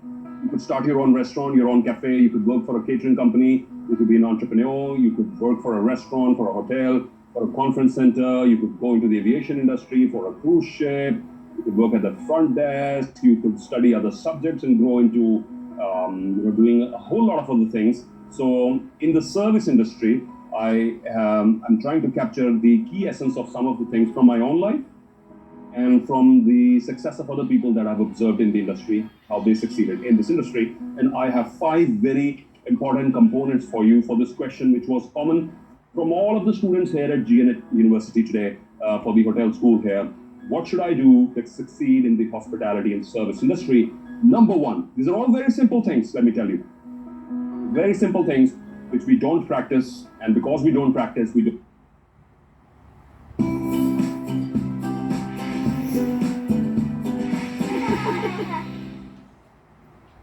Punong-puno ng healthy, flavorful tuna. Masarap yun ang love. With San Marino.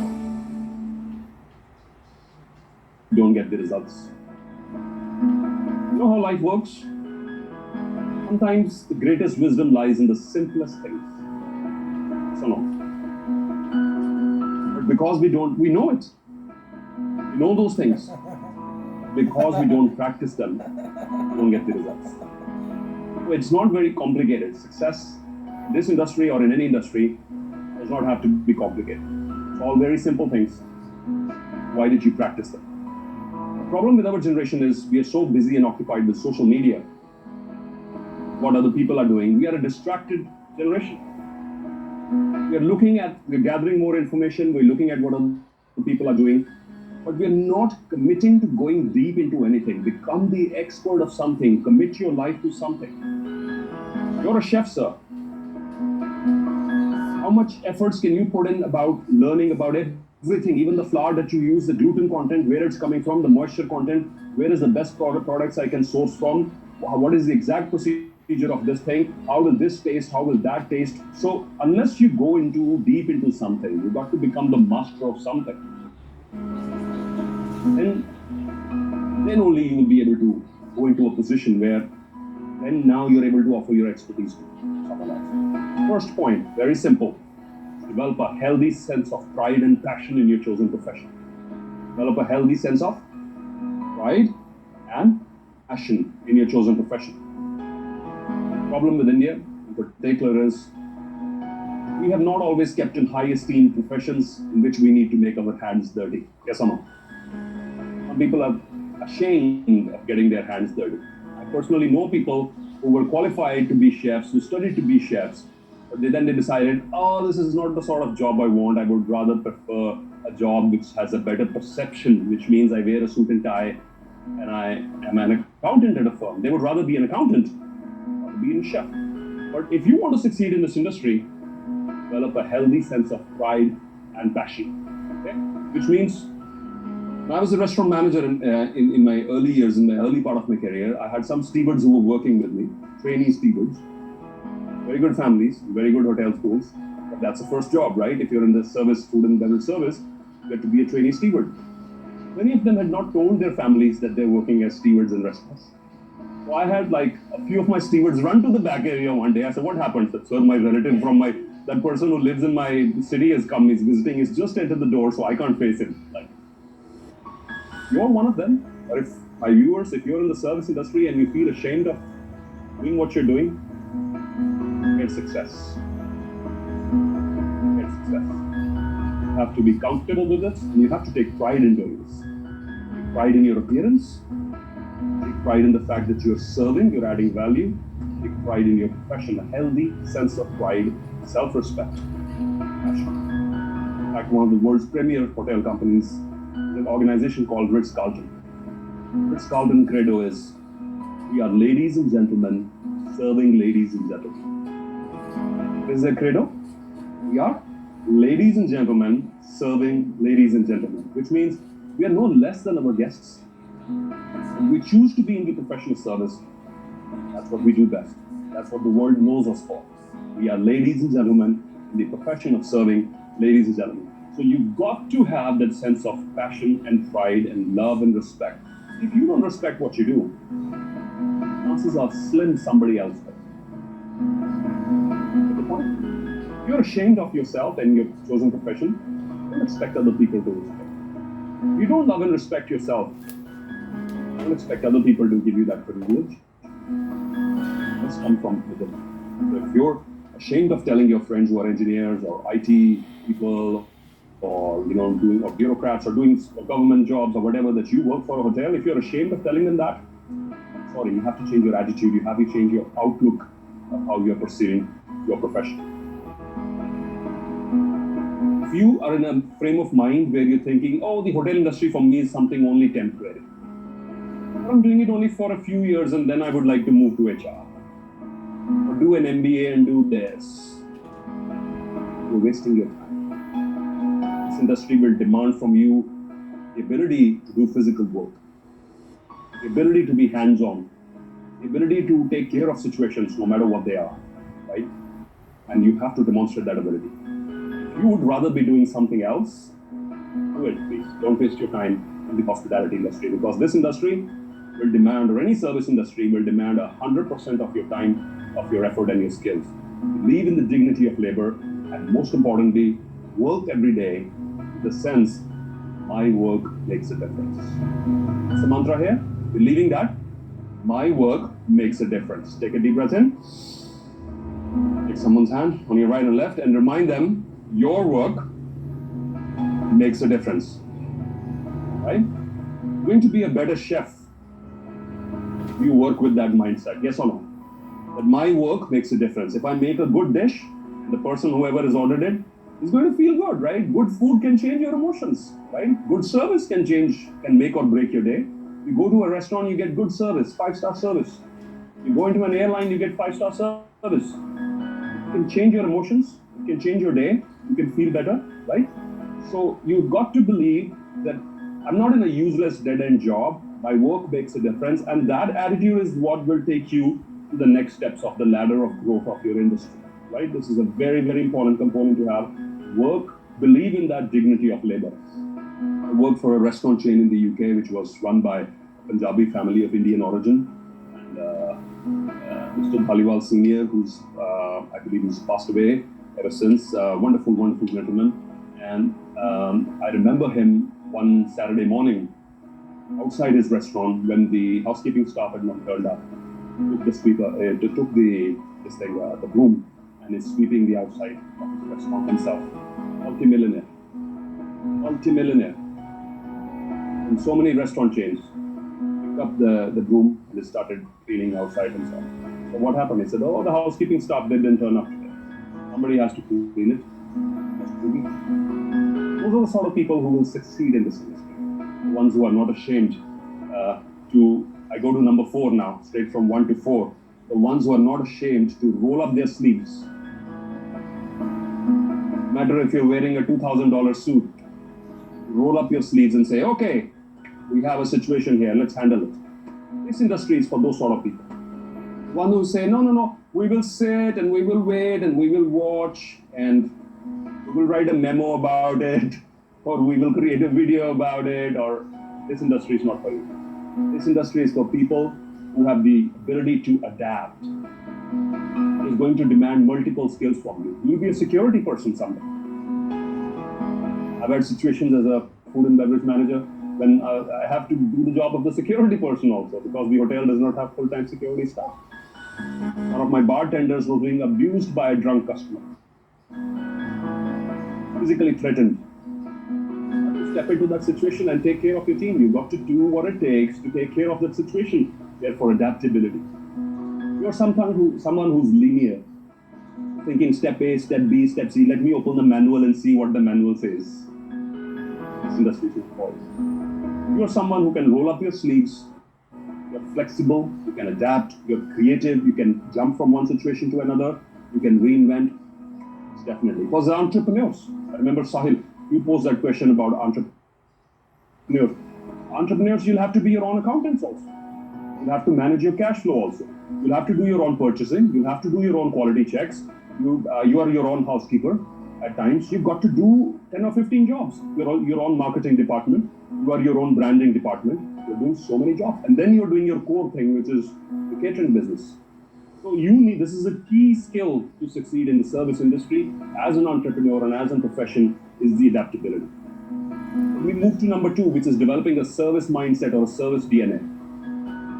What is it? One of the key things of succeeding in this industry, develop a what mindset? Service minds. Also a service DNA. Till date, it's been 12 years I've moved from the hospitality industry.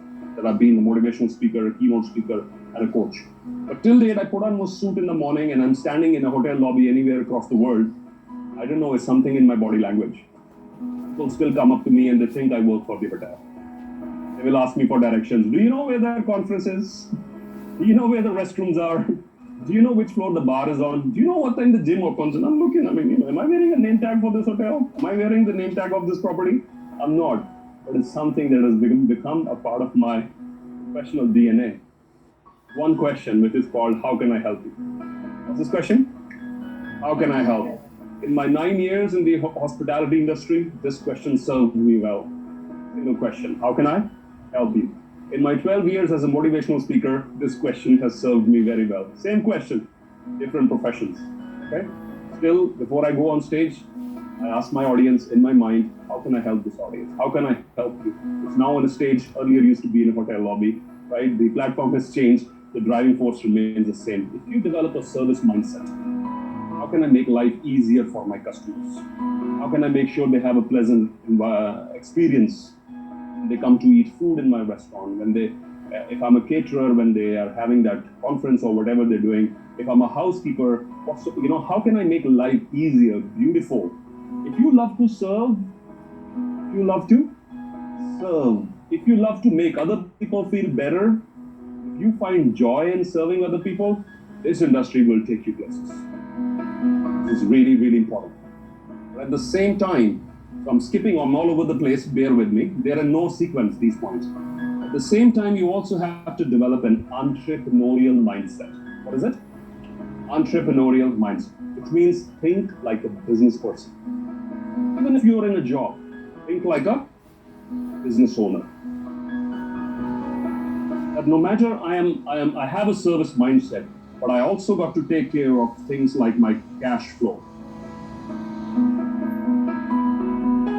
I also have to take care of my costing. I also have to take care of how long things are staying with me, cycle. So I'm not tying up too much things in the inventory. I also have to think of things like projections. How much food we're going to sell on next day, how many rooms we're going to sell, revenue optimization, other things. So along with the service mindset, if you go to this thing, which is what? Number 5 is entrepreneurial mindset, which means what? Learn to think like a business owner. I'm working as a steward in a restaurant, sir, okay? One situation is, I think, I just get only paid 4,000 rupees a month. Why should I bother? If I'm thinking from that perspective, what my body language would be like? Casual, right? I'm not too bothered. Next thing I'm thinking, I own this restaurant, or someday I will own a restaurant like this. Do you suddenly see a change in my behavior? Yes or no? Now thinking from a different perspective, I'm thinking like a business owner. Thinking this job today is a training for me to be a business owner tomorrow. How can I cut costs? How can I save on air conditioning? How can I market my products effectively? How can I get more customers come in? How can I share this feedback online? Sir, would you go to, what are the websites where food feedback is there? Feedback about restaurants? TripAdvisor, Zomato, right? Trivia, Trivago, Swiggy, and others, right? So I had a good experience. Restaurant doesn't say go get feedback, but I say, sir, would you go to TripAdvisor and do this, right? I'm thinking like what? Business owner, an entrepreneur. Right? Come out of this mindset of it's only a job. You get the point? If you think it's only a job and you work from that perspective, you're going to be stuck in that thing for the rest of your life, and then you will blame your stars and you'll blame the industry. No. think from day one when we go into the industry, if this hotel would be built by my money, how would I like to work? And from that perspective, it's very, very important, right? And now, at the same time, so this is how can I go the extra mile? How can I make life easier for my customers? This is a service mindset. So let's cover the things. Let's just wrap up. I have one thing left. Let's wrap up. What have we talked about for succeeding in the hospitality industry? Number one was healthy sense of pride and passion. Number two was develop service mindset. Always thinking, how can I make life easier for my customers? Number three is what is left. So let's move on. Number four, roll up your sleeves and be flexible. You don't have to go 1, 2, 3, 4, 5 in this industry. You've got to be flexible. Okay. Number five was develop a entrepreneurial mindset, which means think like a business person. Think about cash flow. Think about revenue projection. Think about revenue optimization. Think about branding. Think about marketing. Think about all those things. Expand your horizon beyond a job. You're not just an employee. You're a future entrepreneur. You're a future job creator. Start thinking like that. And now, the most important thing, most important skill, not only in the hotel industry, but any industry, learn to initiate. Take a deep breath in, please. And say out loud, I will learn to initiate, which means I will be proactive. Initiate a conversation. You're working in a hotel lobby and you see somebody is lost. They have 2 minutes. Will you go up to that person and say, sir, can I help you? Are you looking for something? Can I be of any assistance to you? If you're just standing there, he's looking around, and after 4 or 5 minutes, that person has to come to you and say, you know where this conference is? You're not doing your job. And your job will be replaced with a computer tomorrow. Let me remind all my viewers on YouTube as well, and all of you as well. If you're standing there, then we can replace you with Sophia the robot. Yes, no? And the person will come to Sophia the robot and say, hey Sophia, can you tell me voice recognition systems? They are world class these days, huh? Hello Siri, can you point me to the conference room, please? And Siri will tell you where it is. Take your first right, go 2 floors down, and you will find a conference room on your left. This is what Siri will do. This is what many hotel people do also. Now, if a human being is there, he'll say, sir, come let me show you the way. Takes you, sir, go down this elevator, take your first right, and the conference room is on your left. Sir, there are 2 conferences downstairs. One is for this company, the other one is in that company. Which company are you with, sir, today? I'm with X company. Sir, thank you. The conference for X company is on the right side. The other one is on the left side. This is human being, yes or no? Machine can tell. Machine is not, it's going to stand there. If you're just standing there, you will be replaced with a machine, mark my words. But if you're being proactive, if you are initiating, you're bringing in the human element, empathy. Empathy. If I would be in a 5-star lobby, I'm lost. I want somebody to help me, yes or no? And I extend that same privilege to my customers. So learn to be proactive. Start if you see somebody in the having your is your Michelin starred restaurant, world famous. If you see one customer, he's come in and he doesn't look too happy with the food. Machine will not detect this. Maybe they will. Next thing is the watch on the wrist is saying a message. This customer doesn't look very happy with the food. That might happen. But for you as a chef, for you as a restaurant manager, you go up to the and say, introduce yourself. That is initiative, yes or no? My name is so-and-so. I'm the restaurant manager. How's your food experience going so far? Did you enjoy your appetizers? Are you enjoying your main course? Are you being looked after by our service team? Is there something else I can get for you? What? All the art of initiative. Learn to ask questions. Learn to initiate a conversation. It's really, really important. I call it the power of going the extra mile. In the Chinese philosophy, they have a wonderful belief. They say, only when you go the extra mile, you become a free person. Only when you go the extra mile, you become truly free. Before that, you are a slave. This is what the Chinese say. You've been asked to take 1, 2, 3 steps in your job, and this is exactly what you do. You take 1, 2, 3 steps. This quotation is saying you're a slave. You take step 4, step 5 on your own. Now you're free. Because nobody asked you. Take step 4 and step 5. You took them on your own and you're operating from freedom. When you're operating from freedom, you will get a lot more in return. You get this? You are only restricting yourself to that thing. You will be among the millions of other people.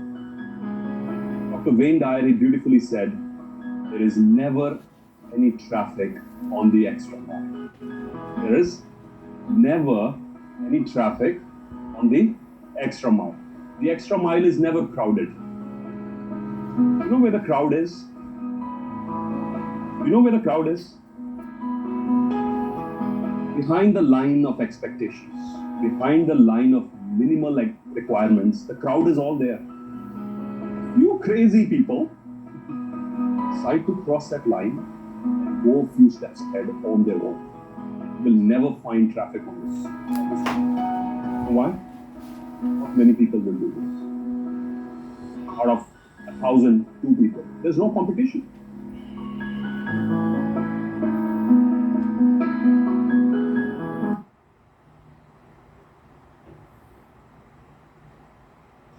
Okay, so that it takes a lot for you to succeed. Okay, having the proper mindset, having the proper successful mindset.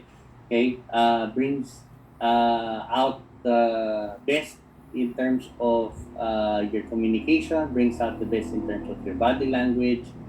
Okay, having the right perspective, going for an initiative.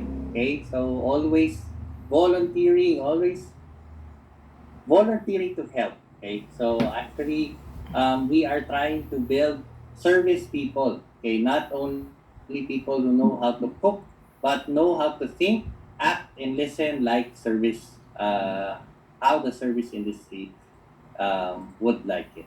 Okay, so hopefully, okay, we are near the end of our online course. Hopefully, you learned not only the theory, the technical part, okay, yung hard skills of cooking, but also think about the learnings that you will bring into the table once you start your internship or interview.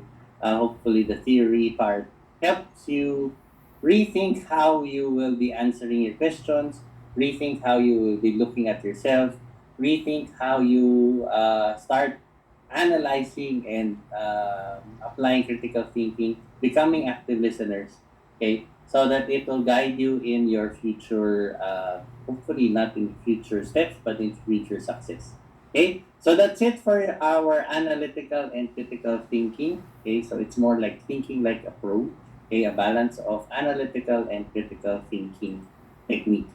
Okay, so that's it for our discussion today. We will have our final leadership, tourism, and hospitality module next Thursday. And then next week we will start a review of for your final exam.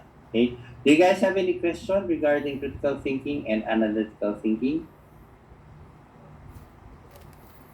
Okay, man. All right. Okay. Okay, so that's it from my end. I will see you guys again on Thursday. Okay, same time.